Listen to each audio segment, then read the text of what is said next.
亲爱的朋友们，欢迎来到微光夜读。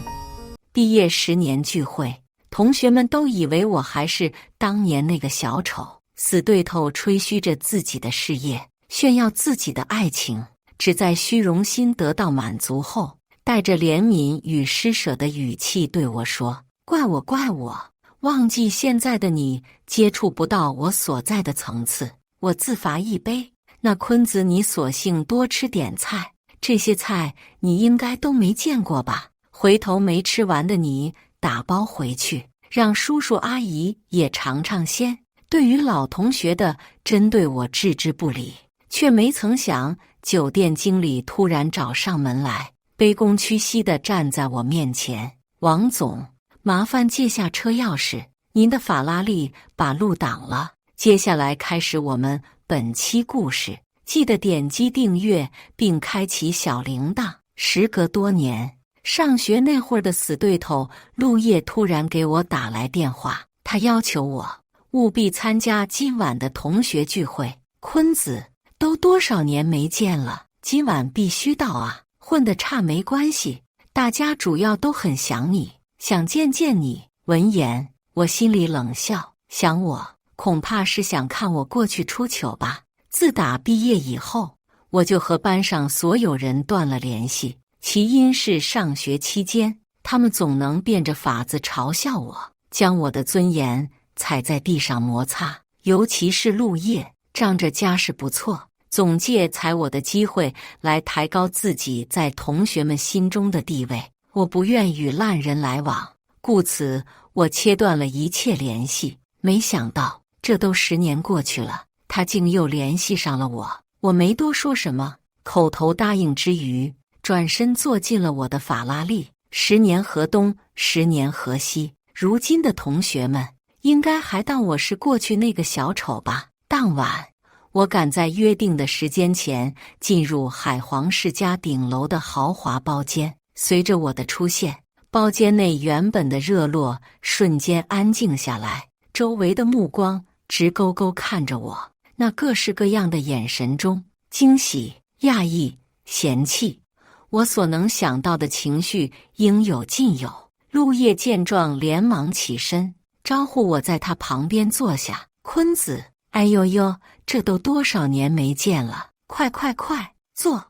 你小子现在挺帅啊，人模狗样的，就是你今天来太慢了，外面又没堵车，怎么还来这么迟？我正想说明缘由，却没想到当年睡我下铺的周家伟突然插嘴：还能为什么？他没车走来的呗。这都10年过去了，竟然连辆车都买不起。人再穷也不至于穷到这种地步吧。我知道这顿饭指定吃不痛快，但没想到一来就会被针对。针对我的还不是陆叶，而是陆叶当年的狗腿子。听此，陆叶故作不满，说什么呢？没车不是很正常吗？王坤家里条件本来就不好，你少在那戳人家的痛点。陆叶瞥了周家伟一眼之后，笑呵呵地搭住我的肩膀：别介意坤子，他这人就这样，说话不带脑子的。不过话说回来，你到底什么原因来这么慢？该不会你叫了个拼车，司机带你绕远路了吧？我本想把法拉利的钥匙拍出来，告诉他们楼下没车位，可看陆叶这虚伪的样子，我放弃了显摆的想法，太掉价。我回答：等公交多等了一会儿。公交？陆叶像是听到了什么不可思议的回答，颇为惊讶。不是，这年头还有公交吗？那东西不是早被市场淘汰了吗？看来是我太久没接触底层人民的生活了。行吧行吧，虽然你是我们班里唯一一个坐公交来的，但这也不丢人。陆叶假惺惺地拍了拍我的肩膀，接着取过我的酒杯：你能来我很高兴，先说好，今晚我们不醉不归，红酒能喝吧？这酒我花好多力气才弄来的，要2万1瓶。说完，不等我表态，他自作主张替我满上了。2万1瓶，你这一杯就值1000。来，咱们先走一个。一口干了，面子得给我。说着，他举杯一饮而尽，但我却不为所动。等他喝完，看我滴酒未尽，当即流露出一抹不解的表情。怎么了？干嘛不喝？我正想提醒他红酒不是这样喝的，结果话没出口。坐在他左边，那戴黑框眼镜的女生又插起了话：这很难理解吗？酒太贵，他不舍得喝呗。也是听到对方说话，我才注意到他的存在，竟是当年的班花云小小。陆叶恍然大悟，原来是这样。坤子，瞧你这是做的，喜欢这酒你说呗，回头我给你弄2瓶。餐桌上咱们就别省了啊，赶紧干了。我深深打量着云小小，没想到这么多年过去，当初唯一不针对我的人，现在也会像其他人一样针对我。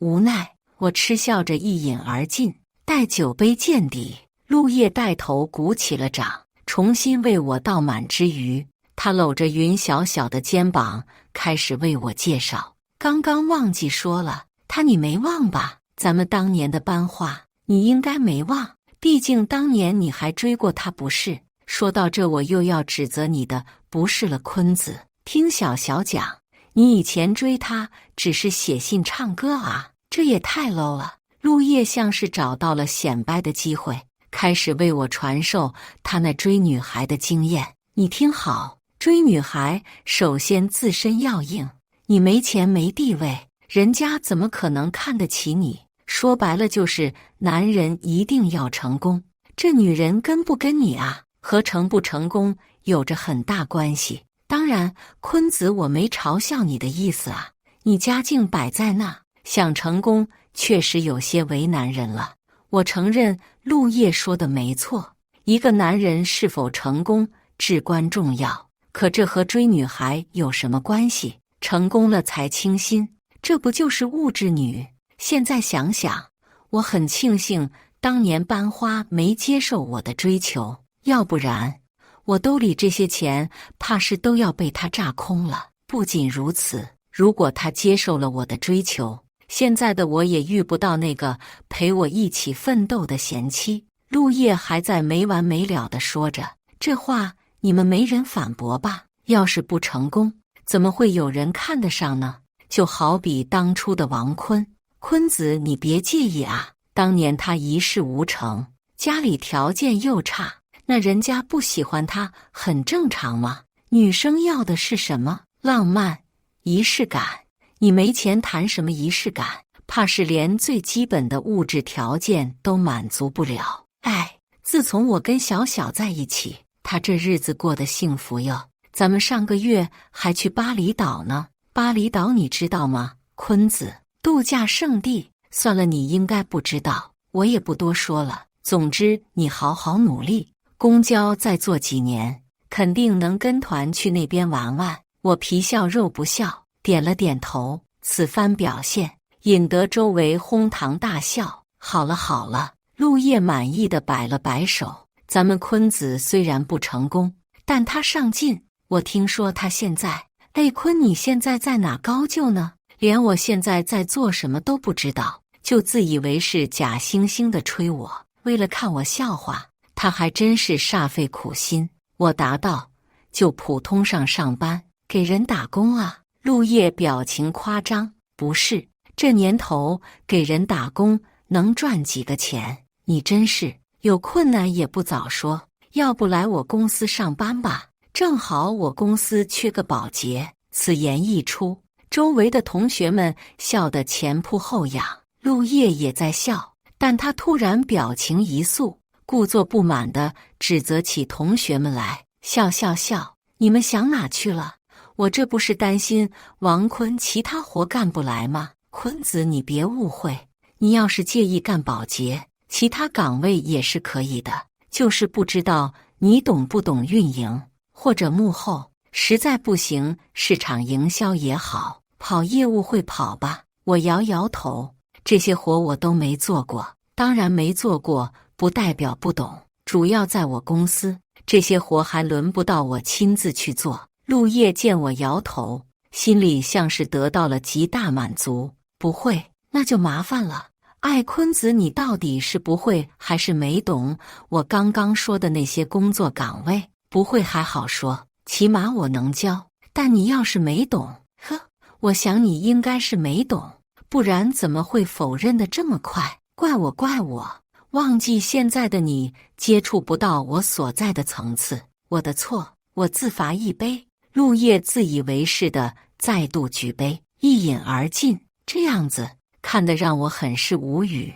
他刚刚所说的几个岗位是什么很高大上的岗位吗？这都要装一下，未免也太小丑了。不过如今的他确实与我不在同个平面上，对此我也懒得解释什么。酒尽，陆叶重新为自己倒酒的同时，语气渐渐带有了施舍和怜悯。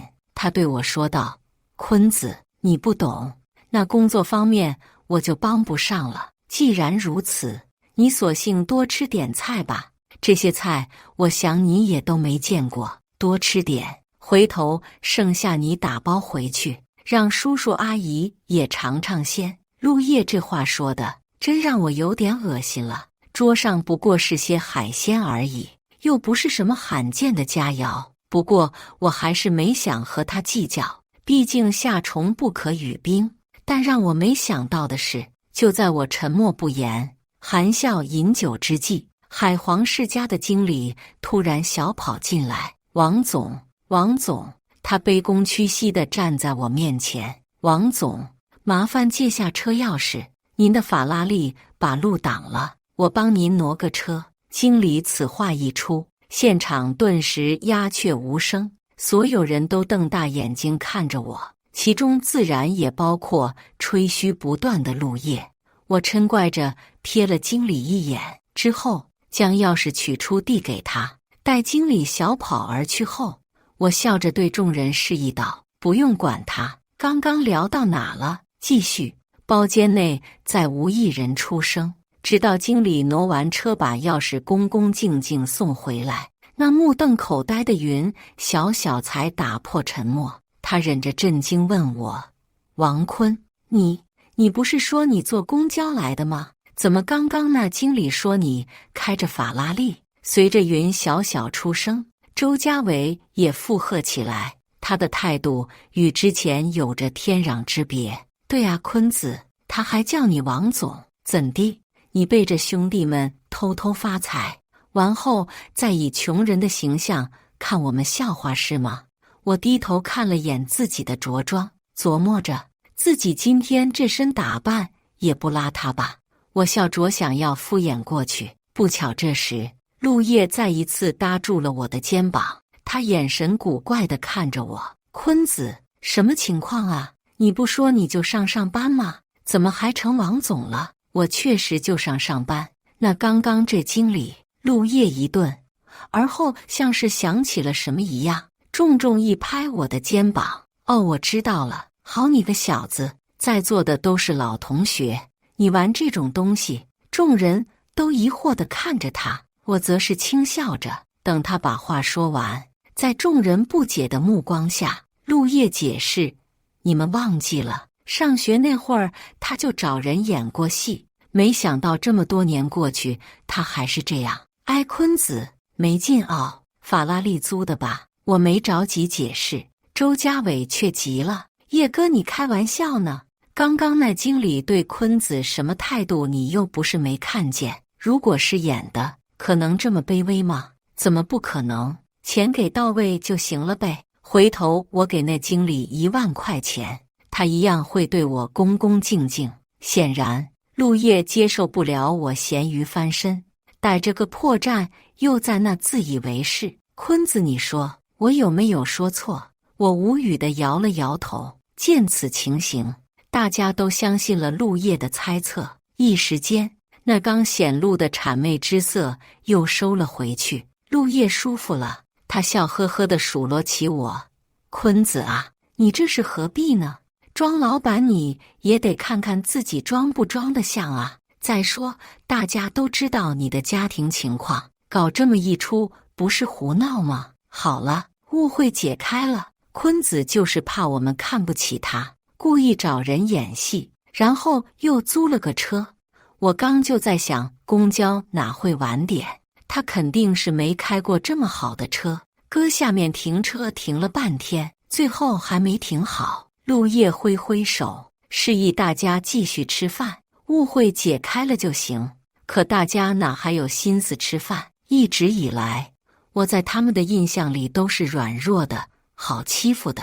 现在一个软弱的人差点翻身，刚刚还差点引得他们过来讨好，这不得把被愚弄的负面情绪出干净吗？情况正如我想象的一样，周家伟第一个跳出来：“坤子，我觉得你这是做过分了。大家都是同学，你玩这种东西，怎么把我们当猴耍？”“是啊，王坤。”云小小紧接着出言：“多大能力办多大事，没到那个层次。你弄辆法拉利出来，只会让我们觉得你很小丑。”我就听着他们轮番批判我，笑而不语。这时候，陆叶又充当起和事佬了：“哎，差不多行了。那坤子不也是想在我们面前争口气吗？坤子，你别理他们，我理解你。不过话又说回来，车能租，女人是租不了的。你还是得让自己强大起来，不求太高。有我一半那女人什么的，你就不用犯愁了。”我就顾自己点着头。完了，这时候妻子赶巧给我打了通电话，也不知道妻子那边是开着免提还是在车里。她说的声音很大，同时又伴随着疯笑声：“老公，你在海皇世家吃饭吗？怎么了？你把包厢号发给我呗，我快到了，有点事得当面和你说。”我暗道奇怪，有事不能等我回去再说吗？还来酒店找我？我虽心中不解，但也没想太多。挂了电话后，将包厢的号码发给了妻子。等我重新抬起头，周围的吵闹又安静了，大家愣愣地看着我，我不明所以。怎么了？陆叶皱了皱眉，代替其他人提出疑惑：“你结婚了？结婚你不早说，早说我刚就不教你怎么追女生了，搞得我也像个小丑一样。”我不觉得结没结婚跟他说的话有什么关系，但我也不屑辩解。你也没问啊？得，嘿呦，那你跟大家说说，啥时候结婚的？你老婆又是干什么的？我回忆了一下，有3年了吧。她在城南那边工作，3年了。好小子，藏得够深啊。那她在城南那边主要做什么？我家小小也在城南工作，保不准俩人见过也不一定。我正准备回答，云小小却突然打断：“什么叫我跟他老婆见过？城南这么多厂，又不是只有我一家公司。”对，周家伟搭话：“城南那边我了解，除了小小所在的公司，其他都是一些流水线。”哎，坤子，你老婆不会是个厂妹吧？此话一出，现场又是一阵哄笑。但陆叶听到这话又来劲了，他命令周家伟闭嘴：“你到底什么时候说话能过脑子？厂妹怎么了？劳动人民最光荣，不知道吗？”“没事，坤子，厂妹也挺好的，就是平时你得多注意点。我听说厂子里那些小领导不太安分，别好不容易讨个老婆，最后被别人占了便宜。”说到这，云小小扑哧一笑：“可能已经被占便宜了，也不一定哦。你怎么说话的？好，不说。那王坤，我男人说的话你得听进去。我在城南工作那么久，可以确定他说的就是事实。你好不容易娶个老婆，可千万不能被戴绿帽子。当然，如果你想给你老婆换个工作也行，明天让她来雅芳找我，我可以帮她引荐。就是我们公司要不要厂妹就不一定了，这点我保证不了哈。绿帽子不绿帽子的，我一句话都没听进去。倒是云小小最后那个雅芳，让我心底微惊。要是没记错，妻子的公司好像就叫雅芳吧。我一直沉默没说话，周围其他人却是越聊越起劲。谈论的话题也离不开我和我妻子，但谈论我妻子的更多一点，好似场妹在他们看来是多么丢人的岗位一样。不知过了多久，包厢门开了，之前那名经理侧着身，点头哈腰的邀请外面的人进入。随着房门开启，大家的目光都投向了外面。周家伟还带头在那叫着：“哎，坤子，是你老婆吧？场妹来了，快快快，天父餐具。”陆叶也在一旁轻笑着，直到我妻子步入门内。大家好，不好意思打扰一下，我找王坤。场妹，场妹。周家伟不顾礼数的在那敲击着碗筷。陆叶刚想呵斥他别放肆，谁曾想这时云小小突然站了起来。荣总，小小你怎么在这？荣总，您是王坤的妻子。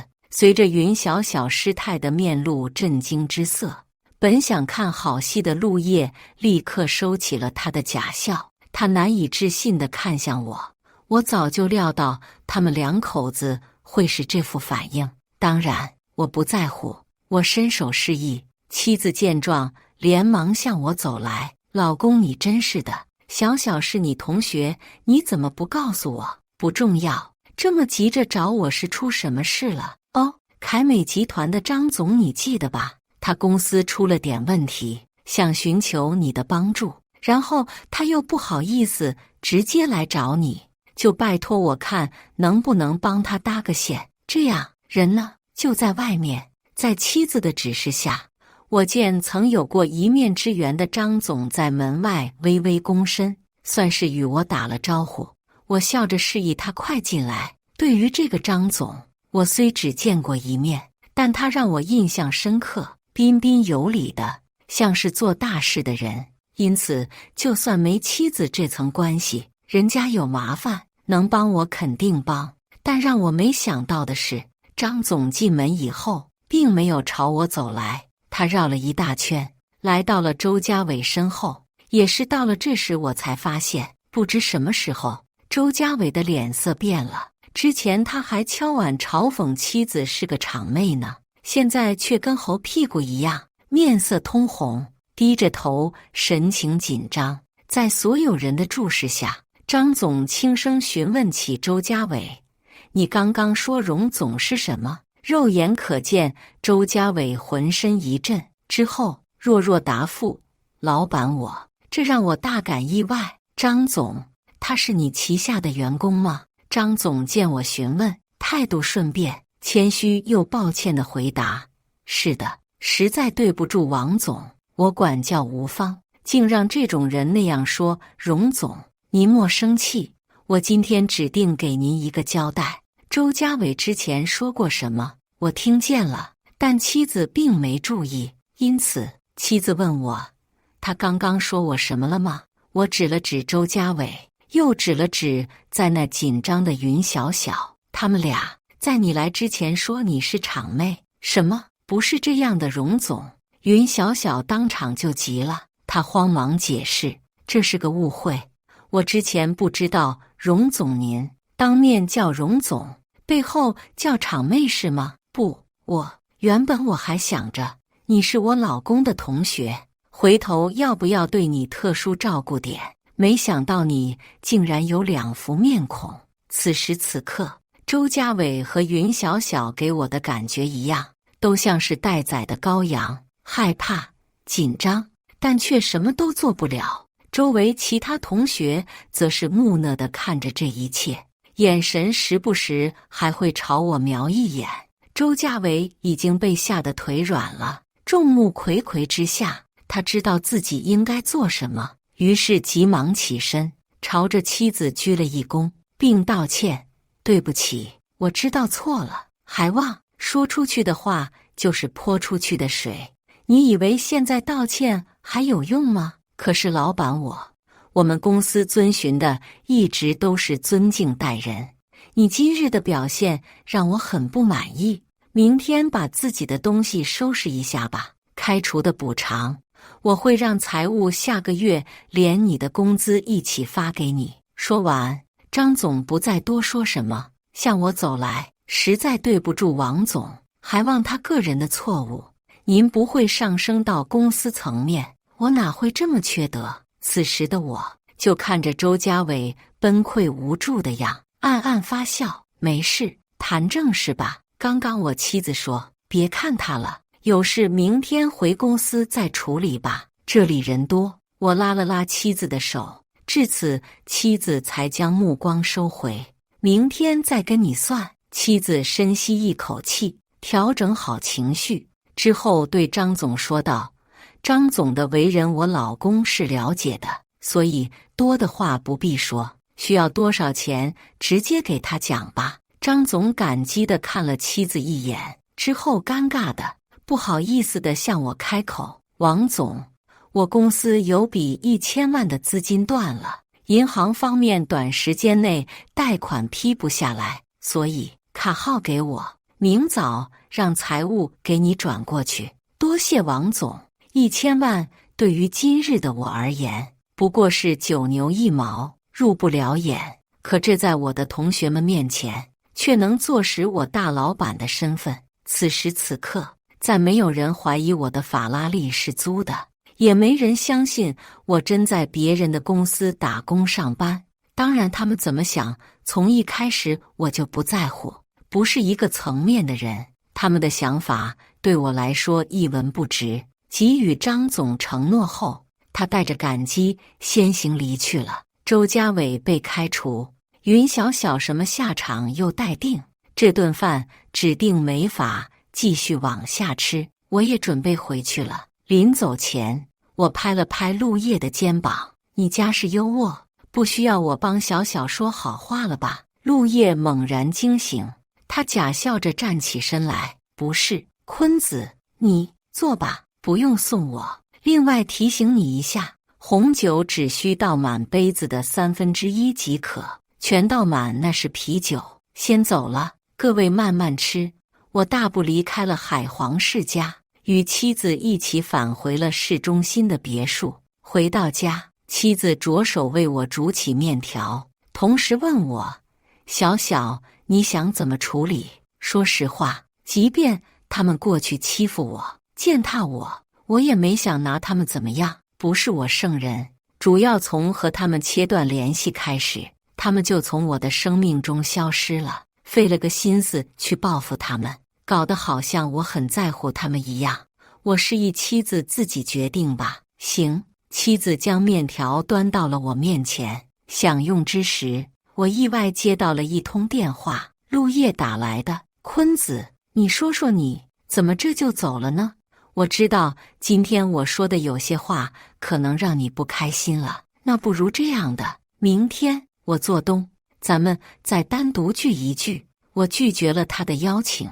陆叶不死心，大家都是同学，多少卖个面子是不是？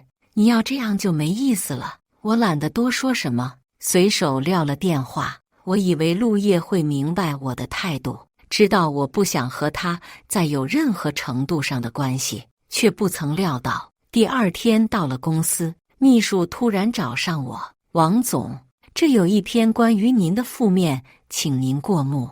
我的负面。接过秘书递来的文件，我快速打开翻阅起来，越往下看我脸越黑，其中所写的都是我上学时期的糗事，并配有相关文案的照片。不用想，我都知道这是谁整出来的。我给陆叶打去电话，问他这是什么意思。陆叶在电话那头冷笑，要你拒你不拒，那我只能采取这种方式了。没看出来啊，王坤，10年没见，你生意做挺大嘛，但不知道你有没有听说过一句话，站得越高，摔得越惨。我觉得陆叶这话说的有些夸大了，手上的东西说负面是负面，可要说不是，那也能算不是。谁没有一段丢人的过往？随便你吧。等下，好似知道我要挂电话，陆叶急忙将我喊住，他提醒我，你手上那东西我现在还没发出去，所以你想挽回还来得及，你想发就发。确定吗？你可别忘了，你曾经追过小小，你说我要是把这些文案添个油，加个醋，再让小小出面当个证人，会给你带去多大影响？我嘲笑陆叶的小人心思。那你说说吧，怎么添油加醋？很简单啊，上面不是有你被我按在地上的照片吗？我完全可以说，这是你企图侵犯小小，被我发现阻止所拍下的。这种事情我雇个水军就行了，用不了1天就能让你身败名裂。你想想，这么大个公司，当老板的出这种负面，股市能稳得住吗？另外，小小被你老婆开除了，我也可以拿他的公司做文章，相信这操作起来没什么难的。所以你确定要我这么干嘛？我不怕陆叶的威胁，他就算做得再过分，我也有办法让他扑空，但我不允许他威胁妻子。这么多年过去，你真是一点都没变，行吧？那你说说，怎么样才能不发出去？开条件吧。陆叶就在等我这句话，他毫不犹豫回答：很简单，我要你公司51%的股份，包括小小也一样，要你老婆51%的股份，51%。这我要是给了，公司就成他们2口子的了。但我不能直言拒绝，股份转让没这么快。你先来我公司签合同吧，等什么时候能赚了，我再转让给你。说完，我挂了电话。陆叶1小时后就带着云小小来了我公司，那走路姿势趾高气扬的，跟个皇帝老儿一样。见面，我将事先准备好的合同推到他面前，陆叶立刻一字一句地查看起来，确保合同所写的内容无误后，他签下了字。你老婆的呢？我还没跟他说这事，等晚上回去，我给他做工作，什么时候工作做好，我再联系你过来。陆叶轻蔑一笑，行，料你也没花头能想。哎呀，坤子啊，这些年真是辛苦你了，把公司经营得这么大，到头来却是在给我打工。你知道我为什么要你股份，而不要其他东西吗？我静静看着他，等他把话说完。因为你是穷人出生，你这辈子都不能站到我头上，我不会像那些墙头草一样来讨好你、巴结你。以前我怎么弄你，现在我依旧怎么弄你。你要怪，就怪自己命不好，我无所谓。一笑，说完了，没其他想说的了。这合同只要签了字，时间一到，股份就会转到我名下，是吧？我等着。另外，你老婆那你抓紧。说完，陆叶1分钟不多留，带着云小小嚣张离去。陆叶走后，秘书连忙找上我：王总，您真要把您名下的股份转让给他吗？我不屑一笑：怎么可能？那您刚刚那份合同他签了字，我又没签，只有一个人的名字，合同不生效。他这人吧，条条框框看得特别仔细，关键性的东西从来不看。秘书听说我没签字，悬着的心终于放下了。他很好奇，为什么我会知道陆叶不看签名那一栏？我笑道：上学那会儿，他考试都不写自己名字的。原来是这样。秘书恍然大悟，之后他突然想起了什么，将手上刚打印出来的文件交给我。我看着那些与陆叶家里相关的产业，动起了脑筋。你别在这站着了，报警吧。另外，把这东西带上，昨晚的聊天记录，包括刚刚的，都在里面。我把录音笔交给了秘书。陆叶怕是打死都没想到，他前脚刚到家，后脚警察就会找上门。逮捕他的理由很简单，敲诈勒索。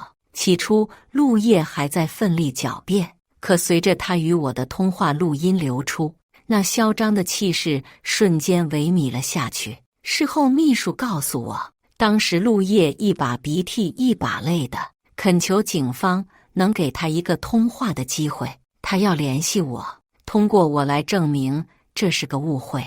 我不关心这些，只关心陆叶最后的下场是什么。秘书回道：目前还没有开庭。据法务判断，最少8年起，敲诈我51%的股份，才8年，人家敲诈个几百万都5年了，我这上千万的，判轻了吧？法律明文写着，没办法，算了。那云小小呢？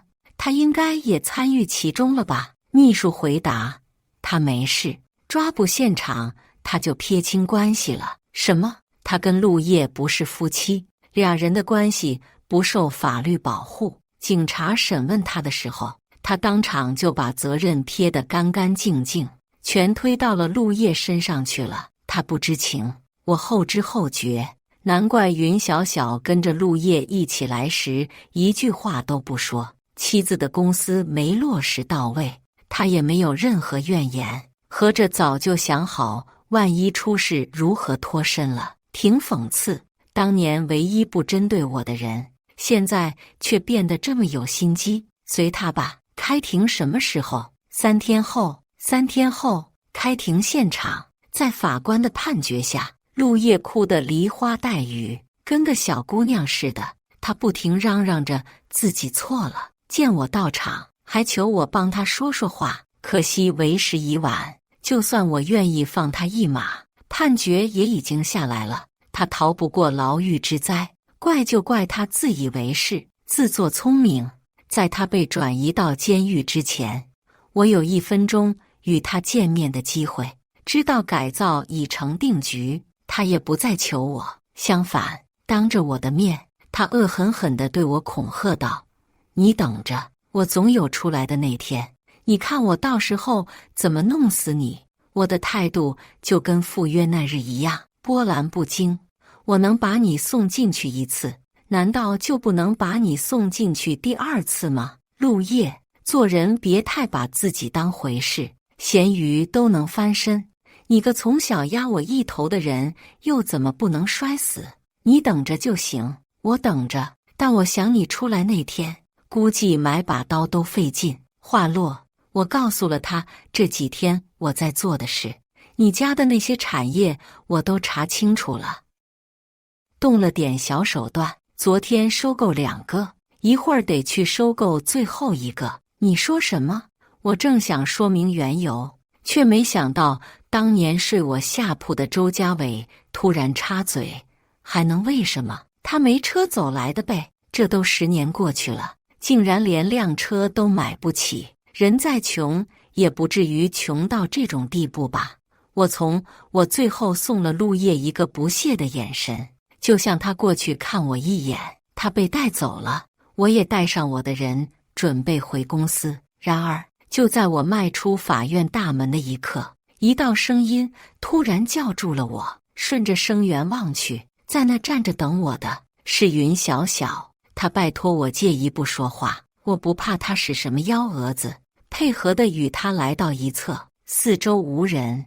他出格地拉住了我的手，我连忙甩开，后退一步。什么意思？云小小低声撒娇道：“你以前不是喜欢我吗？我接受你的追求了。”我不懂他是哪根脑筋抽了才会说出这样的话。我已经结婚了，结婚了可以做情人啊，我不介意的。我介意，不谈我心中对云小小还有没有好感，就凭他如今的改变，我就不会与他有任何形式上的来往。